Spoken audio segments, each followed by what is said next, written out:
Rode NT1A versus Rode NT1. Quale dei due è quello più adatto a te? Scopriamolo insieme in questo video.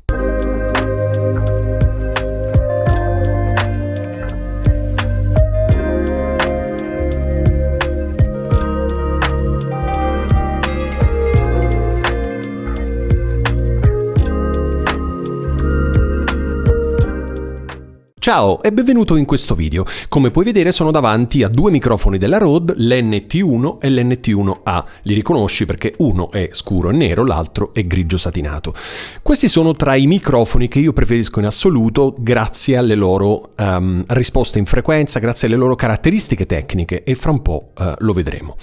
Allora, partiamo subito dal test che stiamo facendo in questo momento. Come stai vedendo io sto parlando in entrambi i microfoni e pian piano durante il video si alterneranno delle scritte nelle quali appunto capirai quale dei due è utilizzato in quel momento.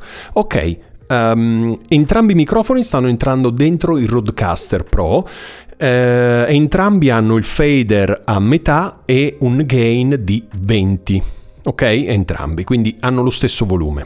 Benissimo.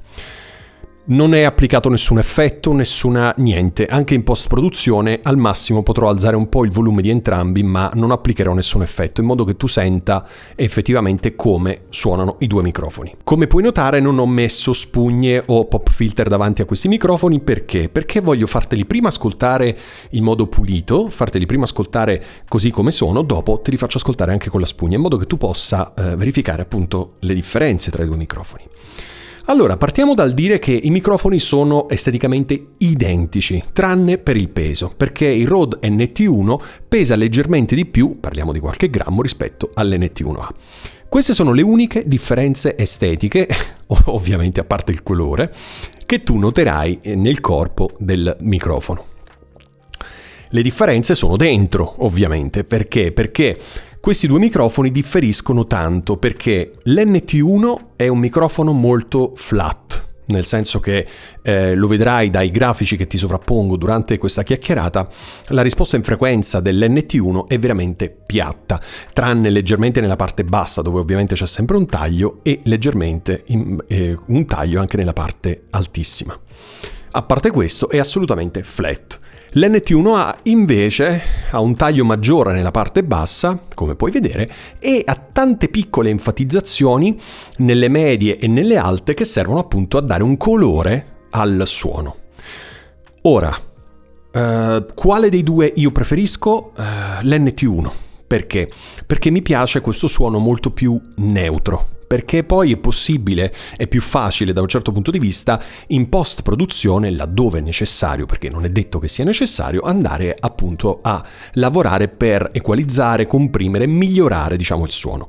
L'NT1A ha già un suono definito, ha già un suono caratterizzato da un boost in varie frequenze medio-alte che servono appunto a rendere la voce più intellegibile. Non che con l'NT1 non lo sia, ma l'NT1A ha questa caratteristica, quindi tende ad avere un suono un po' più alto come frequenze. Quindi se hai già una voce molto alta come frequenza, probabilmente l'NT1A non è il microfono adatto a te, a meno che tu poi non equalizzi per migliorare il suono. Ok, adesso proviamo a mettere la spugna su questi due microfoni e vediamo l'effetto che fa.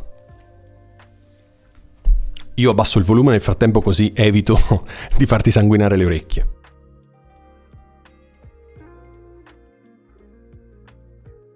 Ok, siamo ritornati con il volume, perfetto. Ho inserito queste due spugne anche abbastanza grosse in realtà, sono due spugne che utilizzo per il Rode PodMic, però mi piaceva il fatto che fossero così grandi in modo che è più facile fartele vedere e farti sentire l'effetto che fa. Sono due spugne anche abbastanza buone come qualità, non sono quelle super economiche.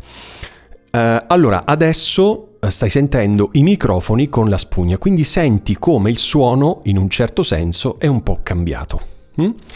Perché? Perché inevitabilmente la spugna, per evitare che soprattutto le plosive, quindi le P e le B, diventino troppo preponderanti all'interno della nostra registrazione, scherma un po' queste frequenze. Ok, quindi proviamo a fare un test sulle podcast,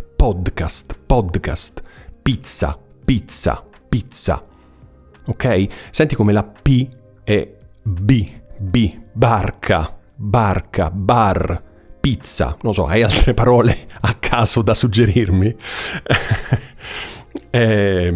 Ok, questo stai sentendo come le P e le B diciamo risultino molto più attenuate con questa spugna. Se io avessi messo, ma mi scoccio di metterlo perché poi diventa veramente troppo ingombrante davanti a me, se io avessi messo anche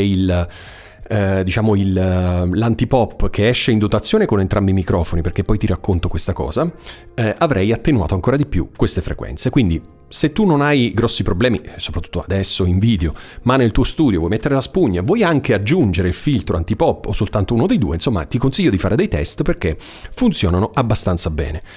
Cosa esce dalle confezioni di questi due microfoni? Allora, in entrambi escono i ragni, questi qui che stai vedendo, che sono anche di buona qualità, non sono quelli cinesi proprio super economici, hanno una qualità decente e funzionano anche bene perché hanno il meccanismo che si avvita, quindi non sono quelli come si chiamano? Quelli che con la molla, insomma, per farti capire, quelli che si stringono ma si avvitano, e quindi puoi anche mettere il microfono a testa in giù se ti interessa e non cade perché sei tranquillo. Quindi hanno sia ovviamente il gancio per metterlo all'asta, sia davanti un altro gancio per poter applicare l'antipop. Dalle confezioni ti esce anche un cavo tra l'altro anche lunghissimo, non me l'aspettavo, un cavo gigantesco, sarà 5 metri penso, e nell'NT1A mi pare che mi hanno dato anche la bustina, una bustina in finta pelle nera. Da questo invece mi pare no. Non vorrei sbagliare. Ok, poca roba, insomma. L'importante è che sai che esce il ragno, che diciamo è l'accessorio più importante, e l'antipop, che non devi comprare a parte. Entrambi i microfoni sono microfoni a condensatore. Come mai? Perché hanno bisogno della 48 volt. 48 volt che gli dà, in questo caso, il Rodecaster Pro. Quindi entrambi i microfoni vengono alimentati dalla 48 volt. Ok? Quindi sono microfoni a condensatore. Qual è il pattern polare di questi microfoni? In entrambi i microfoni il pattern polare è, indovina un po', cardioide. Che vuol dire cardioide?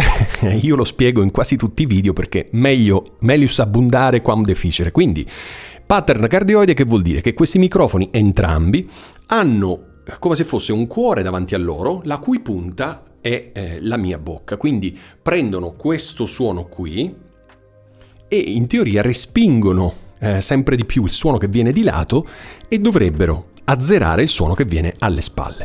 Questo è molto comodo perché se è uno studio non troppo silenzioso, sicuramente un microfono col pattern polare cardioide è sicuramente la scelta migliore.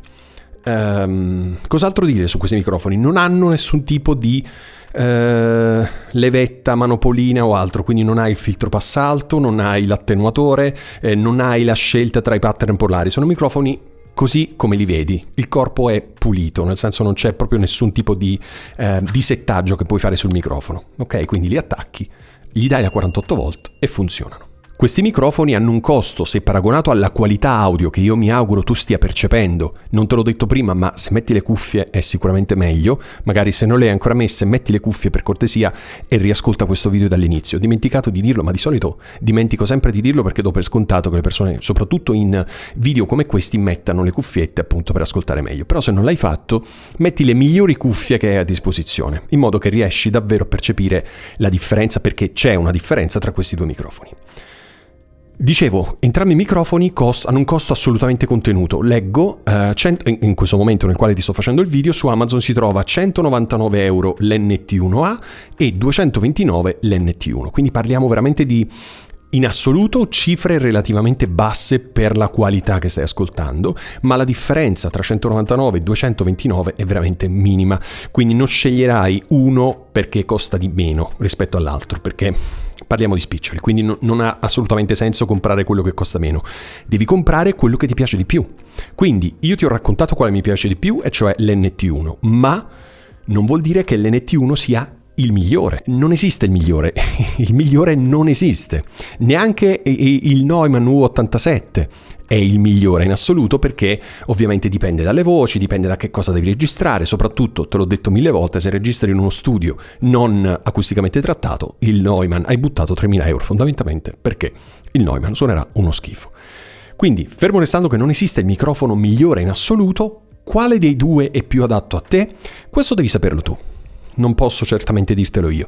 Se ami una voce che sia quanto più naturale possibile, che sia quanto più simile alla tua, e magari vuoi lavorare in un secondo momento aggiungendo un equalizzatore per enfatizzare alcune particolarità della tua voce o per ridurre alcuni difetti, chiamiamoli così, della tua voce, forse l'NT1 è il microfono migliore. Se già di default ti piace la brillantezza del NT1A e non hai una voce troppo squillante, probabilmente l'NT1A può essere la scelta giusta. Come ti dicevo, non esiste il microfono migliore. Esistono microfoni che funzionano in base a determinate voci, in base all'utilizzo che ne fai e in base a certi contesti e quindi stanze, studi, eccetera, eccetera. Adesso provo ad aggiungere su entrambi i microfoni la stessa regolazione sul Rodecaster Pro, quindi aggiungo un equalizzatore, un compressore, un noise gate e l'Aphex Aural Exciter e Big Bottom, in modo che tu senti il suono, come cambia il suono dei due, se cambia il suono dei due, con un minimo di produzione, con un suono già un po' più radiofonico. Ok, ci metto un secondo, nel frattempo io taglio in modo che tu non perdi troppo tempo. Arrivo subito. Ok, molto bene. In questo momento ho attivato, come ti dicevo, il compressore, l'equalizzatore, il noise gate, l'Aphex Aural Exciter e Big Bottom. In questo momento i microfoni suonano in maniera diversa rispetto a quello che sentivi prima. È un plus che volevo condividere con te in questo video, appunto per farti comprendere quanto poi il suono, diciamo, post-prodotto possa essere interessante per te sui due microfoni, ok? Quindi sicuramente adesso suonano abbastanza diverso rispetto a prima, probabilmente suonano meglio, probabilmente suonano meno bene, dipende dai gusti, perché poi molto spesso è una questione di gusto. Questa è la mia voce con questi due microfoni, con questi effetti. La tua voce con questi microfoni, con quegli effetti, produrrà sicuramente suoni diversi. Quindi anche per questo ti dicevo, non esiste il microfono perfetto.